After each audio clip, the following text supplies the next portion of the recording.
Vegas Bad Boy of Podcasting is an entertainment-based wrestling program. The opinions shared are that of the host and their guests. Some celebrity voices are impersonated and usually not well. This program is not intended for kids and certain adults. Listeners' discretion is advised. You have been warned. Now let's get ready to podcast. You're listening to a special edition with our guest, Chris Bay. Welcome to another edition of Vegas Bad Boys of Podcasting. I'm your host, DJ Impact. I have the full Bad Boys crew with me today. Sin City Steve, how are you? I'm doing well. How y'all doing today? Good. Simon Street, you? Yeah, what's up? How everybody feeling? We're all great. King Lucky. The champ is here. Apparently he is. Matt Michaels. Yeah, this is going to be fucking awesome, dude. This is going to be great. Awesome. On our phone line, we have a rising star in the indies scene from the many wrestling promotions he has championed, and mainly he's been champion in just about all of them, from Championship Wrestling from Hollywood, Gold Rush Pro Wrestling, Maverick Pro Wrestling, Wrestling Best of the West, and of course, holding multiple belts at Future Stars of Wrestling. I introduce to you Chris Bay. That was probably one of the best introductions I've ever heard. Amazing. He's been practicing all week. Oh, sweet. That's got to be my new alarm in the morning. Uh-oh. Appreciate it. Yeah, so Chris, man, let's take it back right off the bat. How did you get started in the business, and where did you start? I got started a couple years ago now in 2016. I was doing some research. I'd always wanted to wrestle, so it was always just a matter of time. When was the big question, or when and where was the two big questions. So I was looking at places in Florida. I was looking at places all over. I was in Virginia, and at the time there wasn't any schools anywhere close available to me. Now I know they have a place that's over there like 30 minutes from where I grew up, which is terribly ironic, but I wouldn't trade anything for the world. You know, I decided on Future Stars of Wrestling. I did some research, and I took a trip to Vegas for my birthday when I was 20, and I really fell in love with the city and just the weather, everything. So I did some research, and I found there was a school in Vegas called Future Stars of Wrestling, and I called, didn't get an answer, so I left a message. I don't know how many people still do that, but I left a message. And I just got to the gym one day, and the pre-workout was about to kick in. I was about to get out the locker room and start the workout, and I got a call from a Vegas number. It was a guy named Joe DeFalco who runs Future Stars of Wrestling, and he gave me the lowdown on the school. He told me like who was all the trainers, the days of the week that they offered at the school, the shows that they put on at Samstown and Silverton or whatever. And I was hooked. You know, there wasn't really just one name that I heard that stood out that made me jump into it, more so the fact that it seemed like it was meant to be, because every other school I looked at, either the tuition was too high and the days that offered weren't enough. It just seemed like the ultimate package. So I told him, I was like, all right, cool, I'm probably going to move there in a couple of months. And I'm sure he looked at his phone like, who the hell is wasting my time like this? They do that all the time. I've seen people do it to him now multiple times, so it's funny to be on the other side. But a couple months later, that was probably either April or May 2016 we spoke, and then August I walked in for my first day of training, and haven't looked back since. I've been trained through there. I've attended many seminars through us as well, but I've been fortunate enough to be at this one location for the last 2 years, but get a lot out of it, you know. Who do you think has been your main influence so far at FSW? And let's put Joe aside, because Joe is kind of like, I would consider him the godfather of the company. In terms of like hands-on training and knowledge of the business, who has really been the spark that is lighting your fire? It'd be Sway Thompson for sure. Nice. Before you said training, it would have been Killer Cross for sure. He was the very first person to teach a class that I attended. It was a promo class, and he's just a brilliant guy, you know, a brilliant mind. But when it comes to just all around, Suede was like the first guy there who I saw, and I kind of felt like that was going to be the direction I headed in out of most people who were around, because at the time Suede was doing like the multi-man matches in California and doing shooting stars and all types of guys and stuff. And I was like, I guess this is where I'm headed right here. But he was the first person to keep it real with me. I had some terrible gear from I don't want to bury the company, but from a company that everyone gets terrible gear from. And it was some basic gear, and I knew it was terrible, but no one had told me, yeah, you should get some custom gear. Everyone was like, sweet, you got gear. That'll work for now. So I was kind of like floating by with Suede. I knew him for probably 3 weeks, but when I say no, I mean, hello, how you doing? That's it. Right. But he came up to me and was like, yo, your gear is trash. he was like, your gear is trash. Basically, like, handed me a card and was like, here's my gear guy. This is who you need to go to. And then started asking me questions about like my character and whatever else, and stuff that no one else was asking me at the time. And I immediately looked at him sideways in the way of like, why is this guy coming over here coming at me like that? But then I thought about it and was like, clearly he wants what's best for me, because I knew this was trash. He knew it was trash. Everyone else knew it was trash, but they were telling me it was cool. Right. So he was the only one to keep it real. So immediately I was just like, yeah, this guy's got my best interest. So then we started to train together, and I started to go to his classes that he would help teach. And then eventually I went on the road with him for my first road trips, and here we are 2 years later, you know, still a tag team, championships in different states. It's and just only building right now. We just hit a couple new locations recently. So the rest was history. But Suede Thompson, that guy who I first like claimed to and kind of saw myself going down that same route, and I knew he was going to be the most influential at the time to help me, because he was pretty much the only one in Vegas that I could get my hands on that was traveling at the time, you know. Right. Some people just weren't traveling, and other people were just, you can't get the handle on them because they're going alone. But he had that extra spot in his car that had just opened up, so the timing couldn't have lined up more perfect, you know. And what you guys are doing, the Hollywood Championship Wrestling, it's fucking phenomenal. You know, you guys are working together so well. It's like you turn it on and you can't take your eyes off of. And you know, some tag teams work together in the ring, and they're good. They're right. You know, but what I love is when you watch you guys interact, you're both living the gimmick in the moment. And it's phenomenal, man. And I think that, you know, you guys need to check out what they're doing, because especially too, if you're learning how to wrestle, watch Chris's facial expressions in terms of the way he sells things.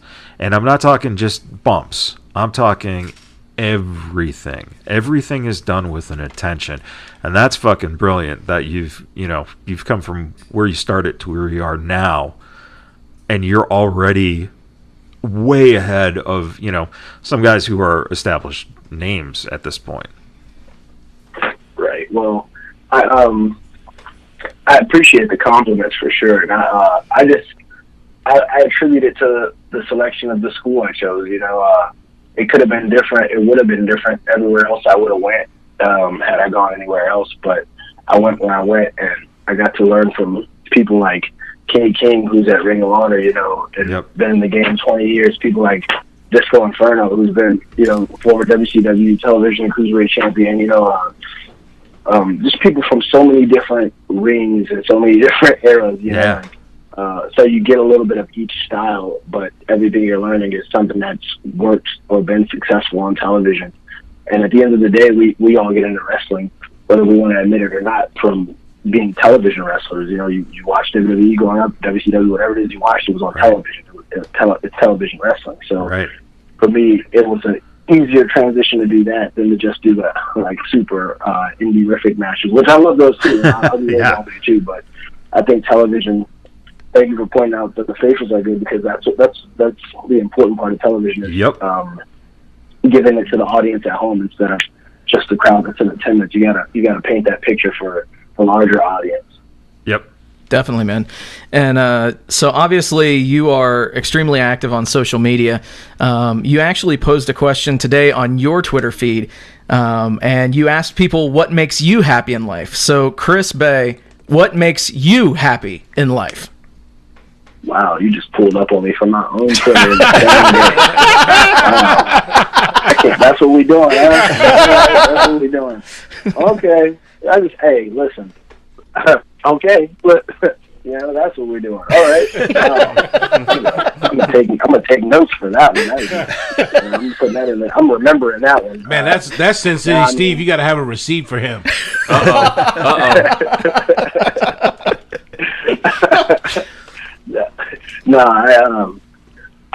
What makes me happy, man, is being able to do what I want to do, and by that, it's a super broad umbrella that a lot of ideas fall under. But I like wrestling, so I can talk trash all I want and talk about how I'm bored or whatever the case is, or how we all get disgruntled or whatever, or how I just want to go do something else or go back to skateboarding or whatever I might be talking about at the time. But when I'm in my gear and the music hits and I step through the curtain, you hear it a million times, but that I'm happy as hell right there in that moment, because it's a natural position I've always saw myself in. Growing up, all I wanted to do was wrestle, so I can't tell you the countless amount of hours I spent in my room alone, imagining there was an audience on me, or wanting there to be that audience on me, or reacting the way the people I watched on television were reacting. I've always wanted to be in that spot, so when it finally just happens, it makes me so happy. But I got into wrestling to give that feeling that wrestling gives me, or gave me when I was a kid, give that back to people. I never saw it as I'm going to be a millionaire from wrestling. Yeah. I never saw it like that. So when the kids feel it and the kids are happy with it, or I meet new kids who come up to me at the merch table after, or when I just see them visually while I'm making eye contact in the ring and I'm doing my thing, that's always a thing that makes me happy. Making music makes me happy. And just quality time. I'm big into quality time these days. As far as growing up, I had friends and I did the friend thing, but I spent a lot of time alone because wrestling was kind of my alone thing because no one else cared for it. So I'm more into quality time now that I have that. I spend a lot of time with my brothers, or my friends that I made through wrestling, or even just new people. I'm just a big quality time person. That makes me happy, and food for sure makes me happy. And last month you posted a Mother's Day tribute post. Has she always supported your dreams of becoming a pro wrestler? And furthermore, is she proud of seeing you accomplish all your goals? I don't want her to hear this and come for me, but I don't think she's always supported it as much as I'd like to say for the fairy tale's sake. But it wasn't even that she didn't support it. It's just everyone has that stigma about wrestling. So when you have 5 older brothers and you're just in a house of boys and testosterone all day long, and you're the youngest, and you're just I'm gonna be a wrestler. Of course, that's one of those things that's just sure you are. Yeah, now go fight your brother, whatever. Go do some MMA. Go get some grades. How about you wrestle some grades? How about you do that?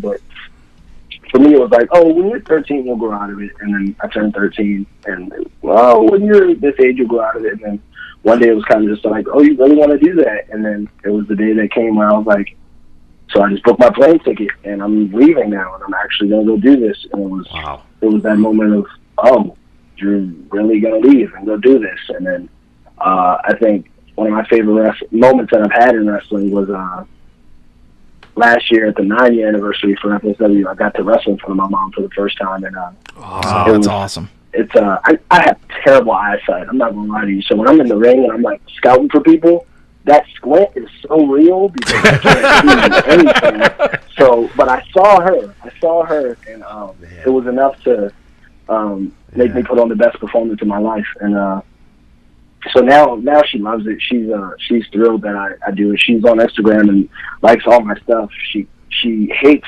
seeing me get thrown around and take these crazy bumps, but what mother doesn't, you know? That's true.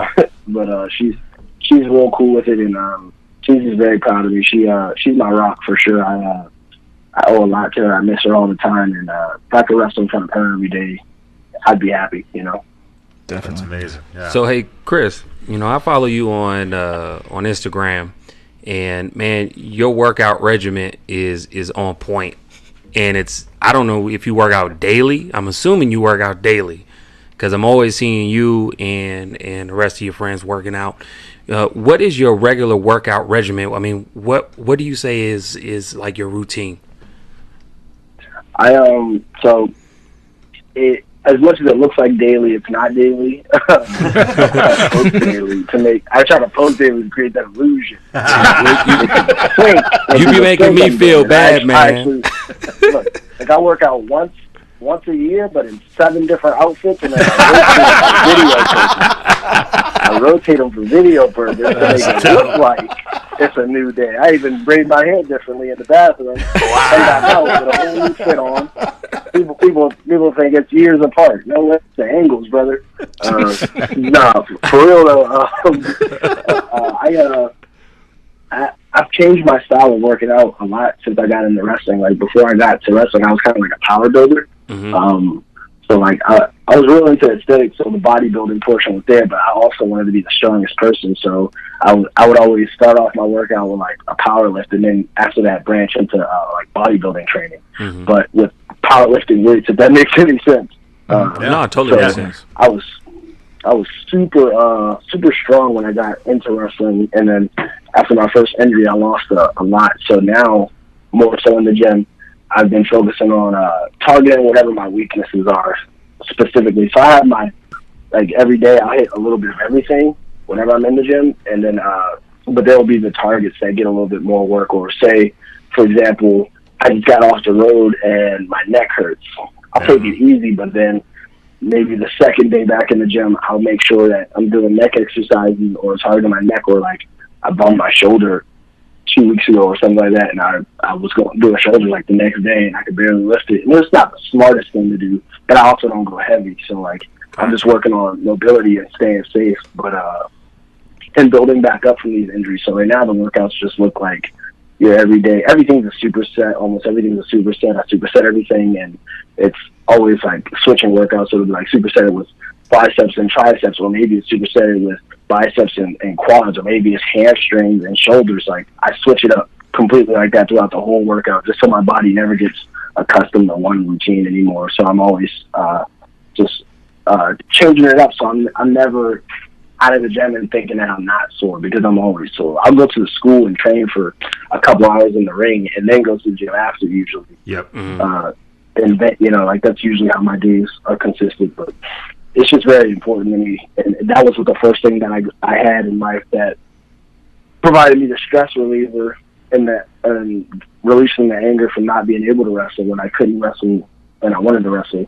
The gym was the first thing I discovered. So it's a good thing that I just use to keep my mind healthy, Yeah, absolutely. Well, I'll tell you what, man, you definitely motivate me, because this was a couple of times I was not wanting to go to the gym after work. And I remember seeing like your posts, because you always be flexing. You must love your abs, because you always be flexing your abs and stuff. I was like, man, let me get my old little chubby ass in the gym and start working out. These young bucks are doing it. I got to do it. Yeah, right now. The abs are the key, man.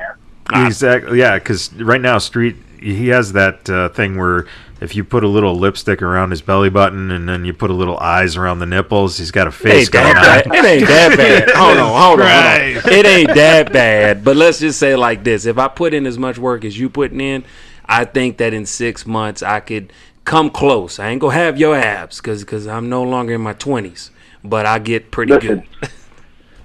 Listen, you ain't gonna have my abs anyway. I've been training these since the 4th grade, man. Ain't going nowhere. Got him. Ain't going nowhere. I saw, it's a true story. I saw Johnny Nitro, John Morrison, John DiMundo, whatever you want to call it, and I was like, yo, this guy's got abs, and he got this girl on his abs. Yeah. I gotta have his abs. Since then, I've been doing abs. It's true, because when I had the abs, they was always there.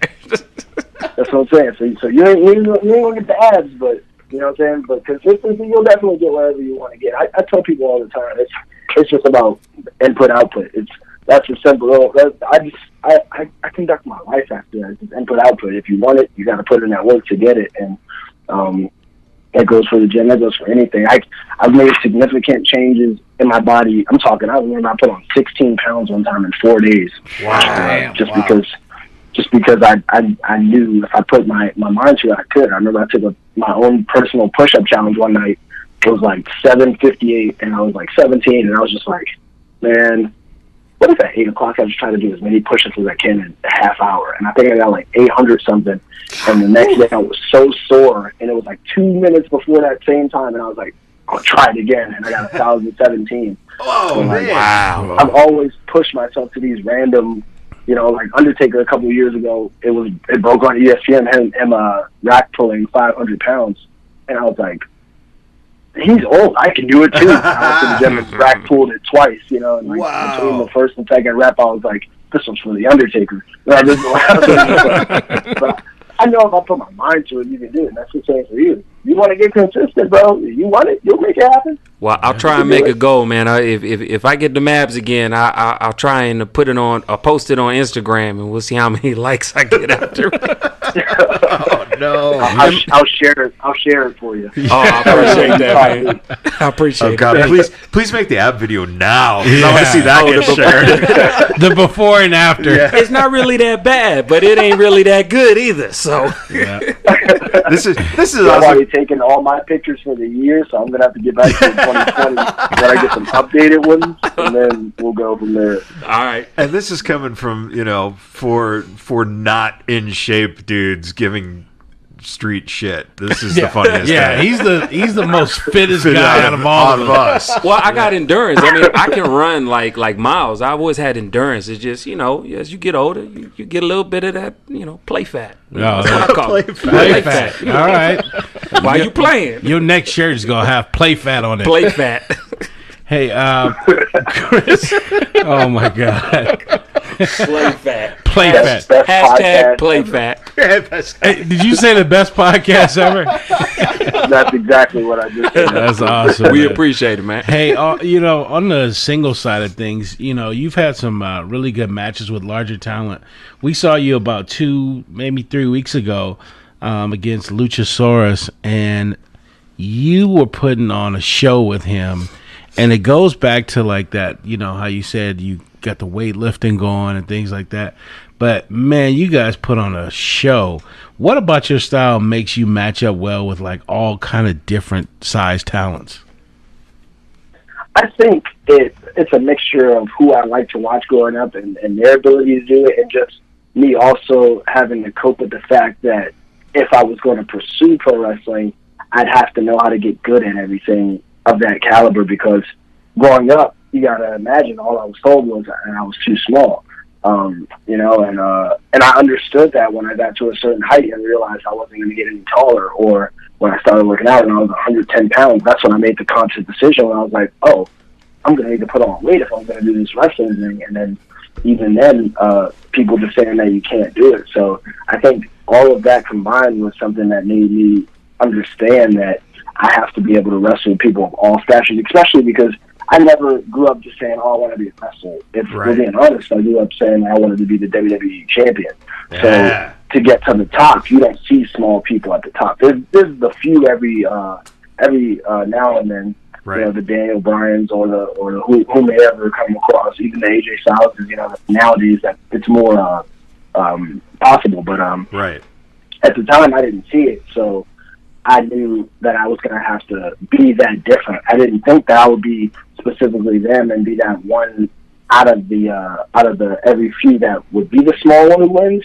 But so that was me being like, oh, so I got to get big. I got to be the bigger one, or I got to be able to work with these people and be great at them. I loved watching Eddie Guerrero wrestle growing up, and like my favorite match that I used to watch every day for quite some years was him versus Brock Lesnar, and that's a story right there, just two different sized people, and then the underdog overcoming. And that was the moment that actually made me say, I 100% have to be a wrestler, because Nice. a mixture of the emotion that went into it and then the real life story behind it that I had seen even play out similar with some of my brothers or family members that just made me relate to that and understand that Eddie's the best, and to be the best like Eddie, I got to be able to get in there with people like Brock,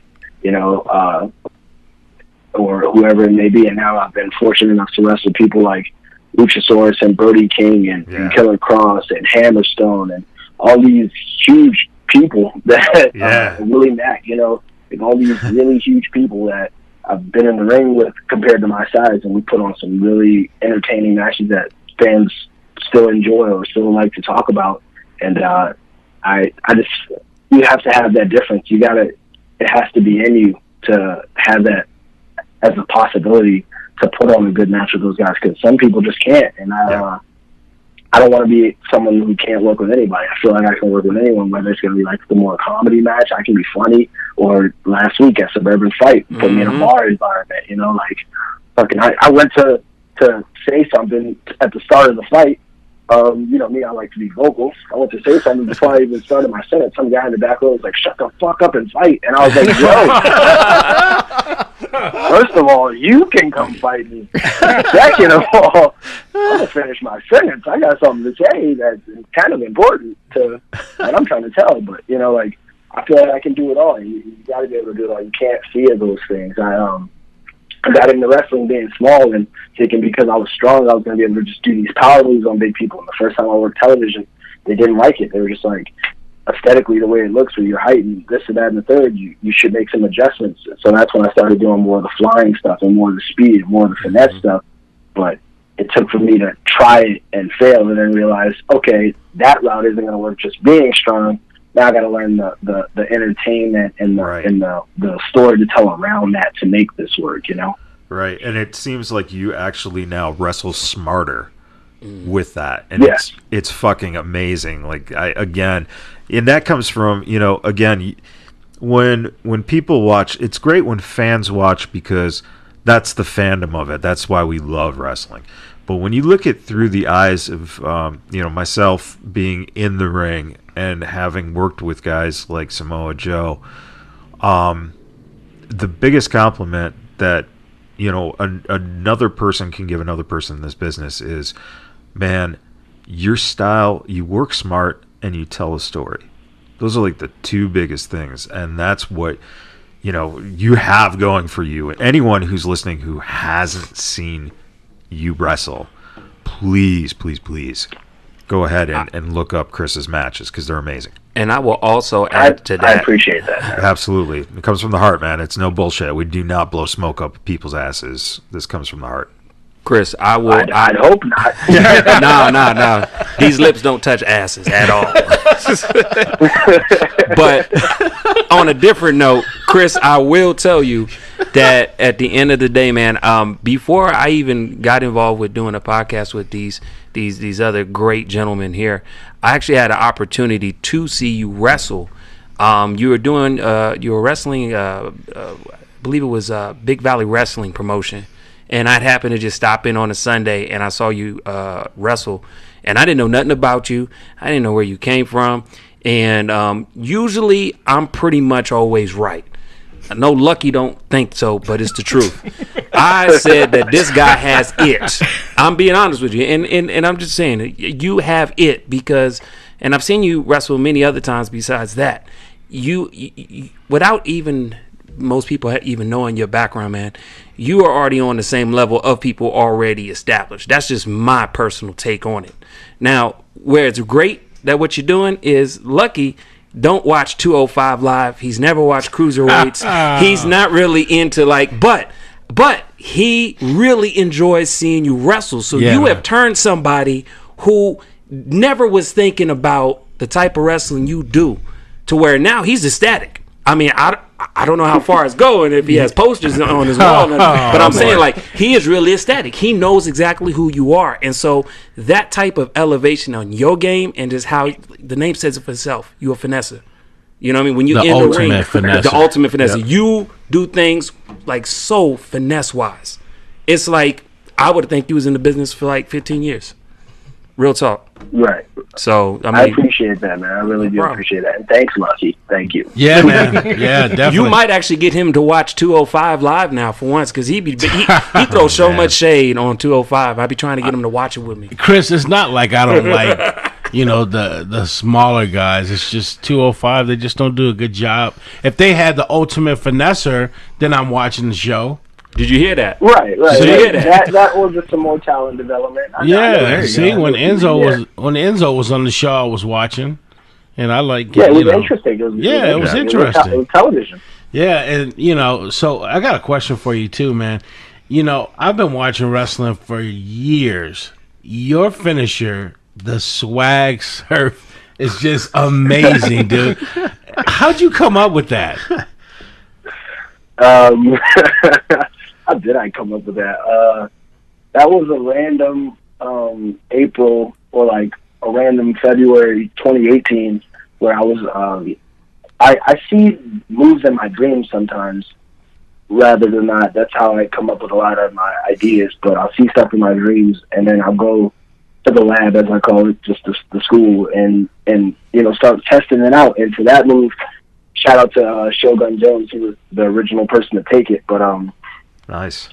The original idea was like a back body drop reversal where I whip the person off and they reverse and they go for the back body drop and I jump over their head on their back and then do the stomp there. Gotcha. But when I was doing it that way, their spine is so narrow that standing that way, you don't have a lot of balance.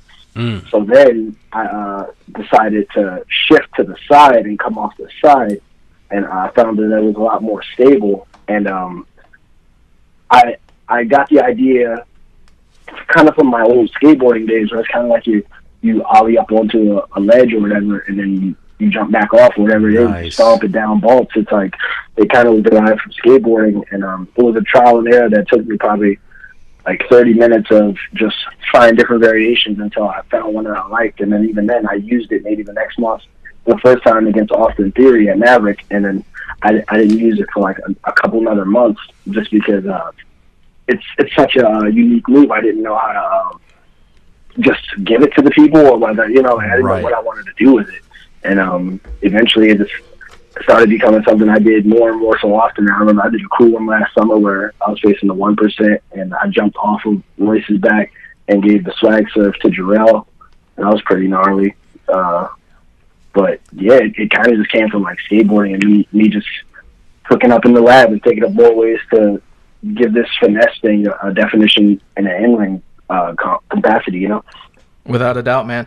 And obviously talking about skateboarding and that kind of thing, that kind of leads me in. What kind of passions do you have outside of the ring? Some kind of passions I have outside of the ring. Yeah. Yeah. What kinds of things? What kinds of things do you love to do outside of the ring?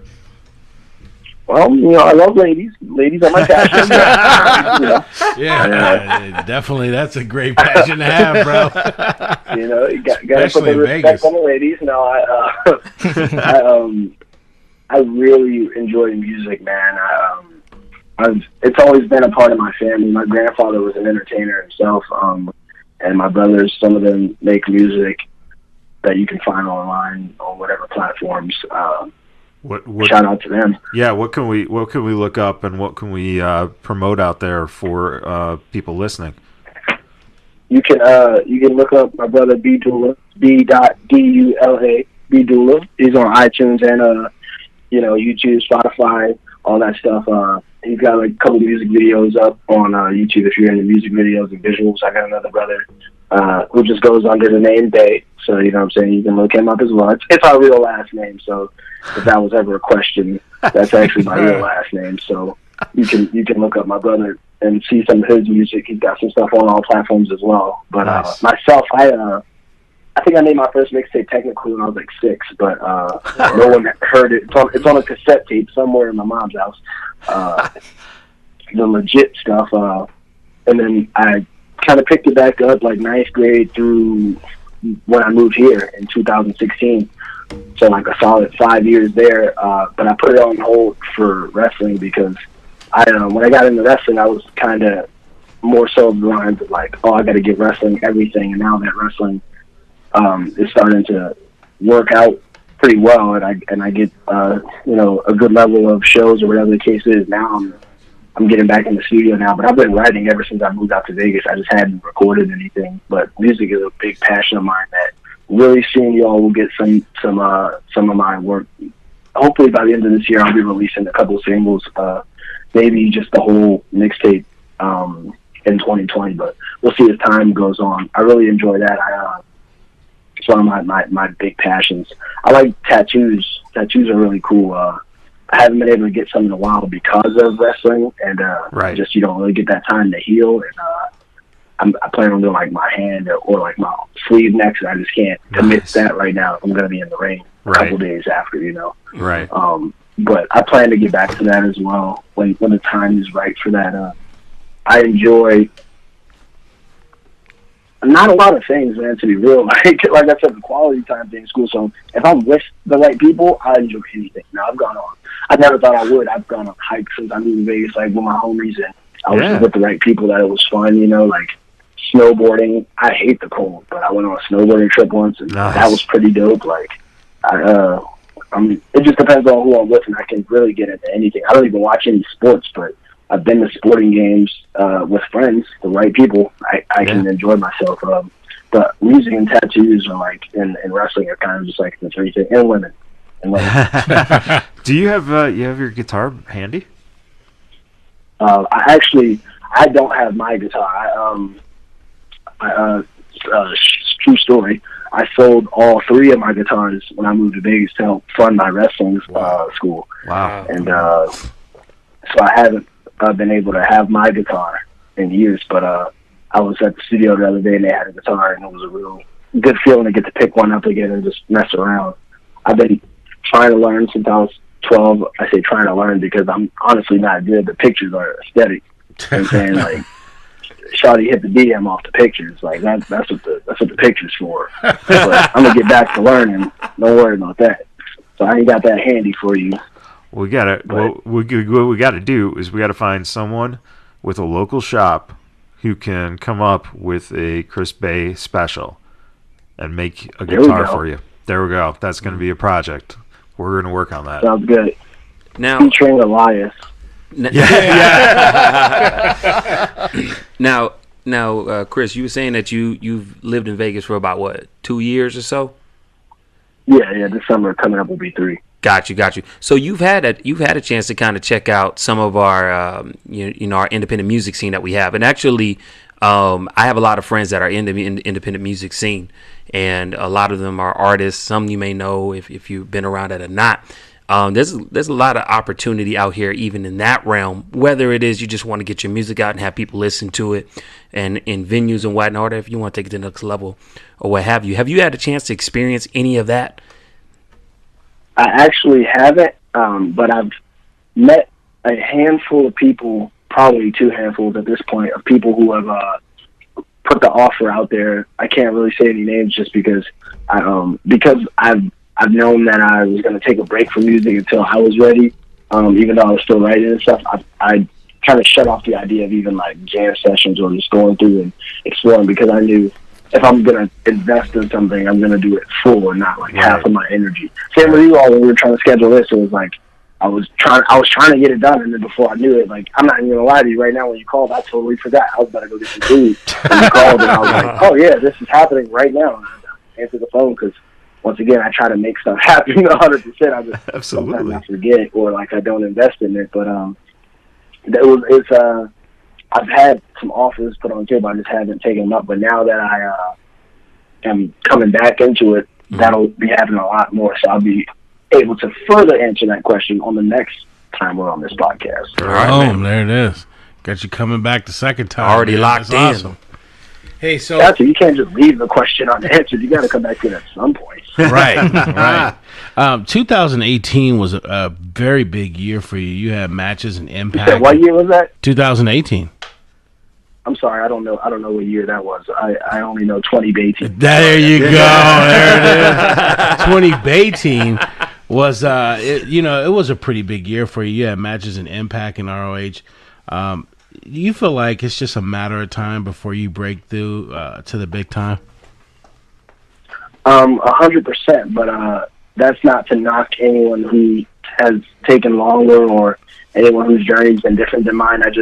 You just can't compare journeys in this business. So for me, you gotta understand that everyone's going to have a different pace. But me personally, I just have different goals. I have a different work ethic, and not to say I go harder than certain people, because that's not what I'm getting at. What I'm getting at is that's my goal. My goal is to do this quickly. I didn't want to do this in a short amount of time. Or in a long amount of time. I want to get in and get out, as they say, and accomplish everything that I need to accomplish. So I do think it's a matter of time, and I've been fortunate enough to have a couple conversations with a couple people, and there's even been some rumors recently that surfaced that were untrue about me signing places that may have potentially, we'll never know, hindered my chances of going elsewhere.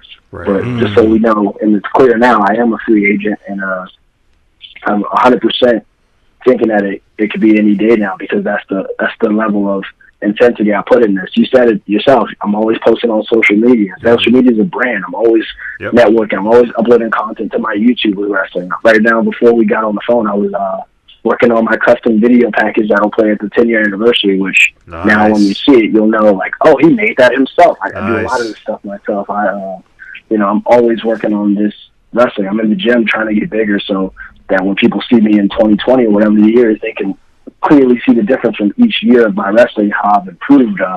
It's all for the greater good. I put 100% of my time into this. I haven't been able to build relationships. I haven't been really home to see my family. I'm missing my nieces and nephews growing up. I 100% expect it to be any day now, because that's what I put the work in for. Of course, it couldn't be, but that's what I'm working for. And if I don't get it, I'm gonna just keep working until I get it. And when it's gotten, I'm just gonna take it all the way to the top. And but that's how I feel about it, at least. Yeah, absolutely, man. I will tell you that, we believe in your talent, and that's the reason why, if there's anything that you're attached to, we also promote it. And I will say that what StarCast happened 2 weeks ago, that was huge. Was it surreal for you being part of that weekend? It was, and there was a couple moments where I had to just stop and realize everything that was going on around me, because it was all going so fast. And when stuff usually starts like that, I'm the type to be like, oh man, I can't wait till it's over. But I'm also enjoying every single second of it, So I always try to stop and feel these moments. I was telling someone the other day, they were asking me like what it was like to wrestle my idols, and I was telling them that, when I'm in the ring and I look at them eye to eye and I can reach out and touch and punch them, whatever, like I have those moments. I always stop and just feel that, and it was same with StarCast, where I knew AEW was coming for months, and I had goals for this year that I wanted to accomplish by this time period, and I didn't accomplish all those goals, and I thought I was going to be bitter about it. I thought I'd let my emotions get the best of me, but when it was happening, every second of it, I was just enjoying the ride, man. And even like being on the StarCast panel for the wrestling with stereotypes. I remember at one point I just looked behind me in the chair to look at the board behind us that said StarCast and look at the details of it, just thinking like, yeah, I'm sitting right here in front of this joint, microphone in my face on this panel, sitting next to these people, who I respect, and it's just a sweet feeling when that's how you can feel it paying off, because okay, I'm not a part of AEW. I wasn't on the AEW show, but every other wrestling show that transpired that weekend, I was either on the card or I was the main event. Which is like, that's the ultimate payoff right there. You come to my city, Las Vegas, and I get to be a part of everything in some type of capacity. It's a win-win, man. It's exactly what I'm working for. I wouldn't have accepted anything less. More, of course, I was expecting more while I was working for more. But anything less than what I got, I would have never accepted, because I go too hard for that, Yeah, dude, it's amazing, your journey. And I saw a post that you had earlier a couple months ago when WrestleMania was happening this year about Kofi Kingston. How inspirational is that to see someone that looks like you? And a lot of times people are like, oh man, Chris Bay looks like Kofi Kingston. But to go through that and break through and grab that brass ring, man, you shed a couple tears for that. I did, man. I did, and it was a crazy thing because I didn't. I knew I was going to be in New York the entire time leading up to WrestleMania this year. Like from last year, I had planned it. I wasn't in Louisiana last year. It's late, and I was wishing I was there the whole time. So this year, I made it a point to be there. Just like next year in Tampa, I'm making it a point to be there. Yeah. So I knew I was going to be there, but none of us knew that we're about to get taken on that emotional roller coaster of Kofi filling in from Mustafa or whatever the case was, and then getting all that steam, building all that steam. I don't watch WWE's product, but I keep tabs on it. Right. So, Okay. When I saw what was happening, it started to make me feel like, okay, cool, this is really big. And then as it got closer, I was like, wow, this could really happen. And you talk about the importance of it. I didn't get to speak too much about that scenario on the podcast we did with the Wrestling with Stereotypes because of time restrictions. But specifically for me growing up, never seeing someone win that WWE Championship, black, people have, The Rock, okay, cool. I'm not even going to talk about that. I like you, Dwayne. You're cool with me. But fucking, Rock ain't never had no dreads. Let me just go back to Kofi. Yep. Go back to Kofi. I remember when Kofi first debuted on ECW, and I was like in 7th or 8th grade, and me and my boy were tuning in to ECW. Me and my homie Tafai, we were tuning in like just to laugh, and not at Kofi, but just like we thought it was hilarious. The dude coming out with the Jamaican gimmick, like, and of course we like it worked. We thought it was hilarious. And we're walking around school like boom. Like we thought that was hilarious, and then you fast forward to the week I won the FSW Heavyweight Championship, and a couple days before that, SmackDown was in town, and we ended up hanging out with Kofi and Xavier at a location later that night, and that's when I got to personally meet Kofi and just share some stories and some laughs with him, play Tekken with him. Were you all at the? Was it at the D? Was that where? It was at the Nerd Bar. Yeah, that's right. Nerd Bar. Okay. They had an event. Shout out to Nerd Bar. Yeah, absolutely. So after that, and then getting to talk to him and know him a little bit, I had even more level of respect for him. And then fast forward to at Wale Mania, and I feel the energy of everyone in the crowd and everyone who's in the building just wanting this to happen. And then you take it to the actual moment where it was happening, and 1, 2, 3, that was the moment right there that I just thought I would never see. That was the moment right there that deterred me from maybe wanting to work for that company, or growing up thinking that it was possible, or wanting to be myself, or wanting to grow my hair out when I was young. I wanted to grow my hair out for a long time. I never did until a certain age, but that was because any black dude or any champion in WWE was either white with long straight hair, or they had the short hair, but there wasn't the black guy with the dreads, or what I'm saying? Yeah. And looking at it, I always just thought okay, it's just not gonna happen. It's just not possible. So it almost deterred my dreams to the point where I almost didn't want to even wrestle anymore. When I was old enough to leave home and do it, I was like, wow, do I really still want to do this? Is this even possible? Because not only am I smaller, like everyone keeps telling me, but I got these tattoos that I started getting when I was 15. I got these dreads that are going up now. Am I ever going to be able to achieve that? And now with Kofi achieving that, we don't ever have to feel that again. No one has to feel the way I felt, because wrestling is my life, and for me to get to be able to do it now and be successful for it and build the way I've been building, that means everything to me. And I just wish that I didn't have to feel the way I felt when I was younger, looking at it without us having the representation in place, because that's what it's all about. Someone told me at the Nerd Bar last week that they had a 2-year-old son, and they were saying that they need people like me in the business. And I don't necessarily agree to put myself over, but it's like that right there was what that was about. That's what the Kofi thing is about. It speaks to all of us. It speaks to everyone. I had to cry because it speaks for everyone in the world. Everyone felt that. That was so real of a moment, and I still can't watch that clip of him winning the title without crying. Every time I watch, I think I watched it 4 times after it happened, the same day while I was at the airport waiting to fly back to Vegas, and then You know, and each time I just cried because it will never get old. That will never get old. Some guy shared it on Facebook, and some guy had the audacity to think that it's too late. No one cares anymore. And I was like, bro, that's but he was black too, and I was just like, wow. Hey. I was like, how do you even I just didn't understand what do you mean it's too late, no one cares anymore, when all these people care. Yeah, that's true. Rather late than never, it's happening. You know, it's happened now. Right. You know, whether if it ends tonight, it happened, you know? Hey, Chris, did you get a chance to look on Kofi's Twitter? I believe it had to be recently. He visited his grandfather's his grandfather's country. And that made, right? That made me cry. Cause I actually retweeted and said this is the most beautiful thing, cause you could see they were welcoming home a hero, and everybody that was there. It reminded me almost as a scene of, remember Muhammad Ali, Rumble in the Jungle. Like it almost felt like that. Like they were ushering him in. Like, you represent us. And it was even past that, and I was just like everything you saying, man. I'm not even gonna repeat it because I hadn't already said it many a times over.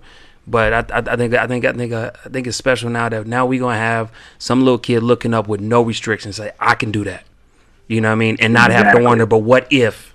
No, there's no more what ifs. We can be that. And truth be told, you could be next. In fact, you probably will be. Right. Well, you know what, and along those lines, and I think one of the coolest things that I saw recently from the FSW show that was Saturday night on June 1st, there was a Australian woman who had commented that she posted a picture of you and her two sons, and those kids, her two daughters, the two daughters, that was it. Those kids were so excited and over the moon, and you could tell that, you know, it is it's not even you could be next. You are next. You are. And I'm sorry for correcting you. You're right. There was two different people who both had two sets of kids. One was two boys. One was two girls. I remember the ones now. Yes. Yeah, and they were they're from Australia. And it stuck out because the Australia thing. But the biggest thing, and now you just proved something else, and that was girls and boys. You know, it's like you are inspiring not only, boys, because it used to be just the boys. Now it's the girls too. And, it's like anything is possible, and you're already unlocking that door. And I think that's the thing.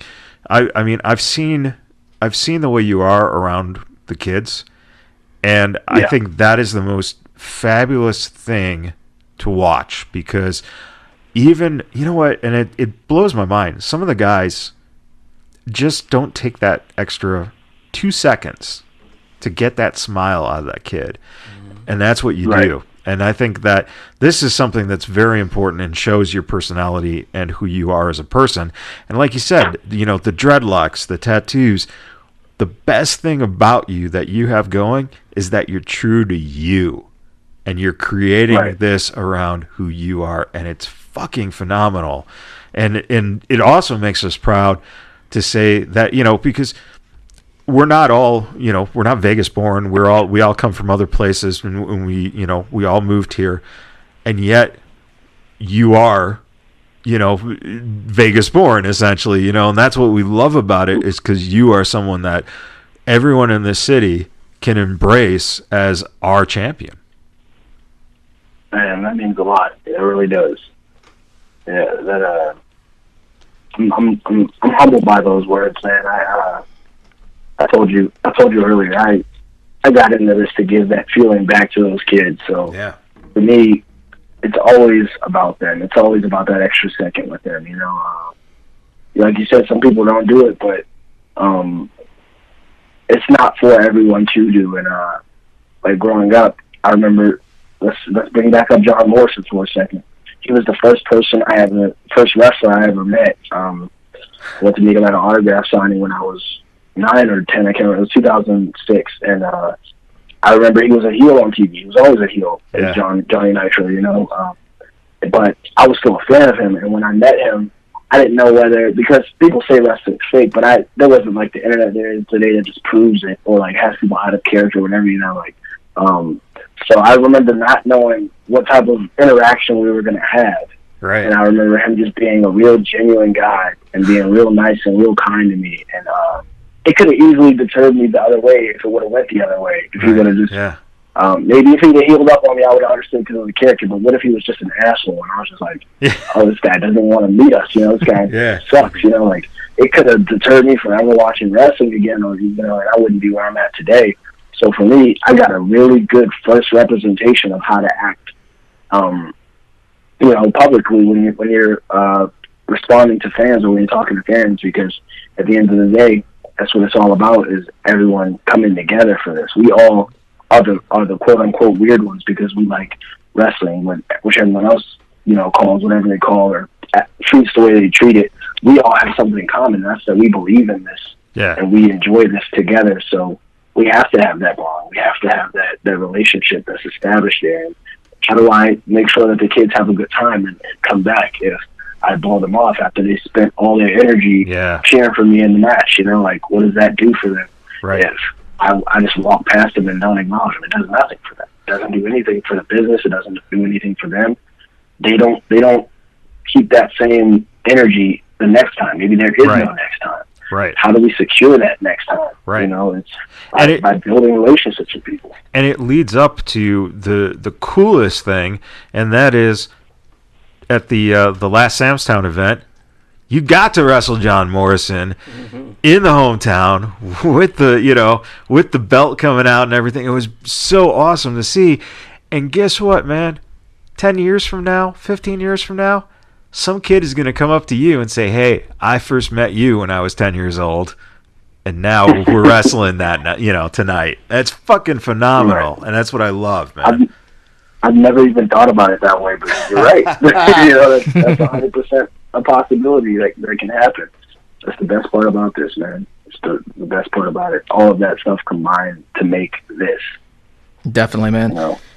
And so, hey, Chris, as we're winding down, we've got a little thing that I like to do here. Obviously, I'm Sin City Steve, and the 7 deadly sins are a thing. So how can we tie that into the show? Well, we're going to do a game of word association. So I'm going to say a name or a promotion, something to that effect, and just tell me the first thing that pops into your head. And we're going to do this for 70 seconds. So this is 70 deadly seconds. Are you ready? Jesus Christ, let's do it. That's probably the best reply that I've gotten. All right, so let's get the time on the clock. And wait. So I can say names or anything that just comes to my mind. So I've got a list of names, and then you just tell me the first thing that comes to your mind after I say them. Yep. Okay. All right, and you can say whatever you want. Doesn't matter.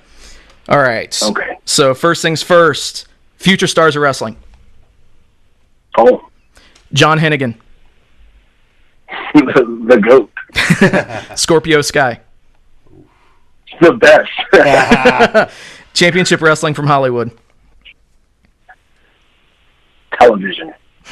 Swade Thompson. Brother. Willie Mack.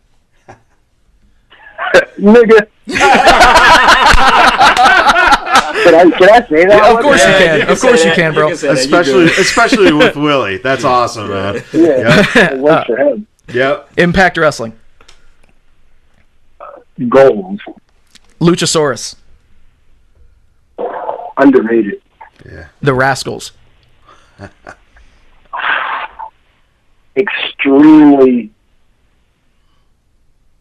untouchable.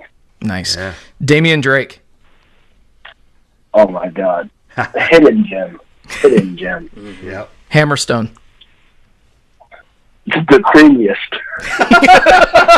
And lastly, the 1%.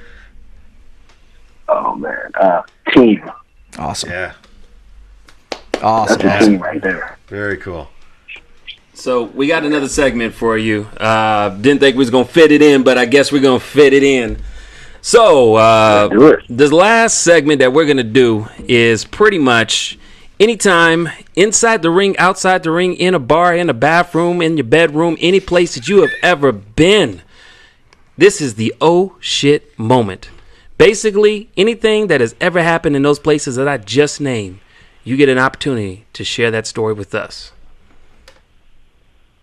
So it's going to be one story. I mean, you can have 2 stories, man. I mean, it's cool. Oh, from any of those places. Any of those places. Or hell, all those places. I mean, because, you know. Give them back to me real quick. Let me hear them. Matter of fact, we'll go one by one. Okay, all right. Is that cool? Can we go one by one? All right, let's do it. We'll start with the first one, outside of the ring. Which one was this one? I couldn't hear. I'm sorry. Outside of the ring. Outside of the ring? Oh, shit moment? Like, literally outside the ring? Like, right outside the ring or just not in the ring? Like, just not in the ring. I remember at a show. Like, we're talking about wrestling. Yeah, yes, sir. Okay, yeah, no, there's that super sweet time that I got to sit on Mario's lap in LA and get chopped by Willie Mack so hard that there's a photo where my hair is sticking up like electricity, all my dreads straight in the air, Willie's hands on my chest. My chest is super deformed and caved in, and the Mario is loving every single part of it. Shit.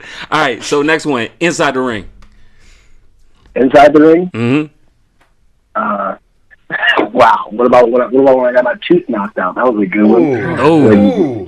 Yeah, tell that one. When you get socked right in the mouth and you watch your tooth fly across the ring and literally you say, oh shit, my tooth, as you come back in the ring to continue wrestling. That's the moment. Who did that one? Who did the chop?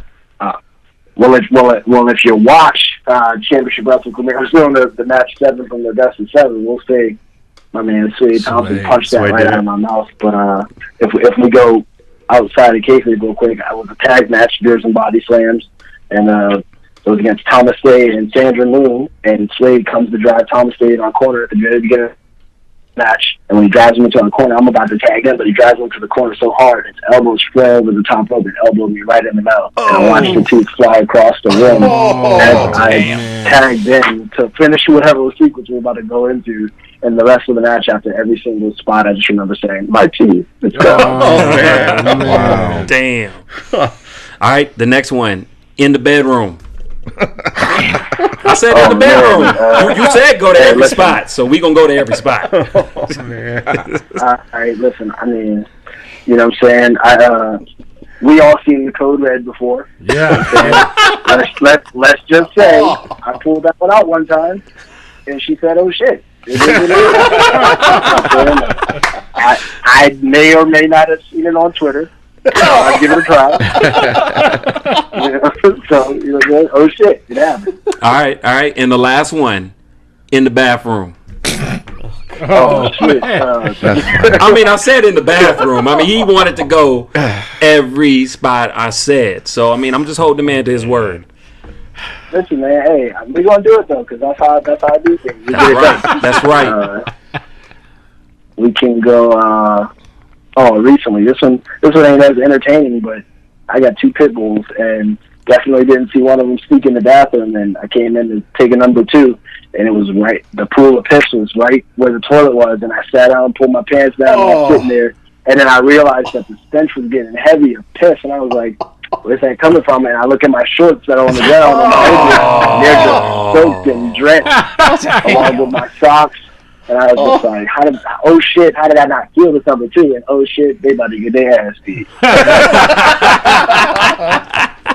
Wow. My man. That's dope. Chris Bay, thank you for giving us a great oh shit segment. I think you might have won the year's best oh shit segment, because we're gonna have a contest after years of doing a podcast. You up there. Hey man, I appreciate that, man. I'm just coming out here shooting the shit with the guys, man. That's dope, man. That's awesome. So Chris, what other events you have coming up you like to promote? I have on Beers and Body Slams on June 13th coming up. It's the last FSW produced show before the 10-year anniversary, so you're definitely going to want to be there. Check it out. I will be wrestling Shaggy McLovin. Nice. So this is the 3rd time me and Shaggy have met. If no one has seen this match before, I recommend you be there to see it if you're in Vegas. Right at the Nerd Bar, June 13th. Okay.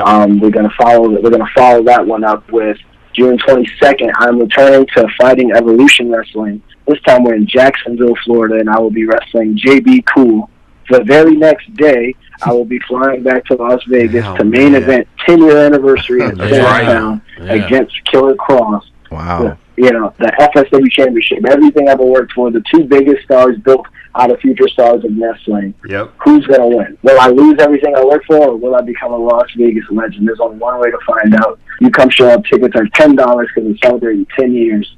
Yeah. And that's how it's going down right now. Those are what I'm going to leave it at. Since, well, let me not forget, June 15th, we got Ground Zero Pro. We're coming back. The BadBoyz, Double Platinum, y'all, Squid Thompson and Chris Bay versus the one and only B-Boy.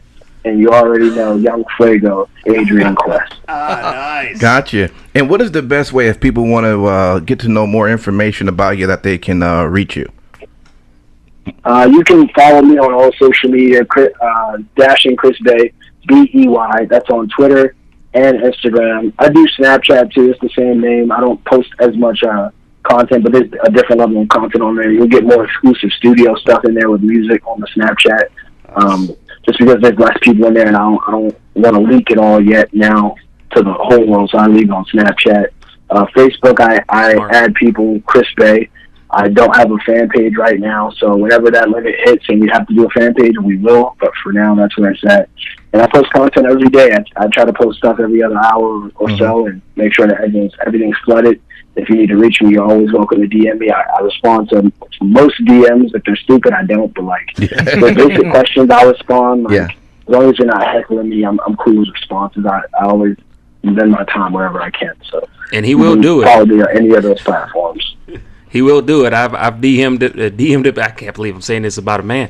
I've DM'd him before about an energy drink, and I've been drinking nothing but that peach fizz, and that even sounds even weirder now that I'm thinking about it. DMing a guy with some fucking peach fizz. I'm gonna shut the hell up now. Yeah.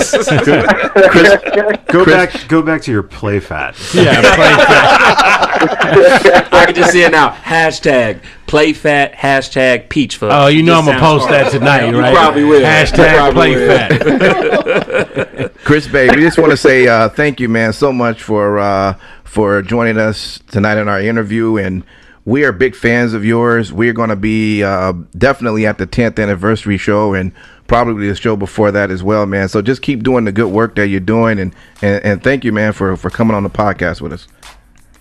Thank you guys so much for having me, man. I had a lot of fun, and hopefully we can do it again, Hopefully we can do it again when there's a major shift going on, or, hopefully I sign that contract somewhere or whatever. If I'm still available, we're doing this again. Oh yeah, sure. Absolutely. Everyone, Chris Bay.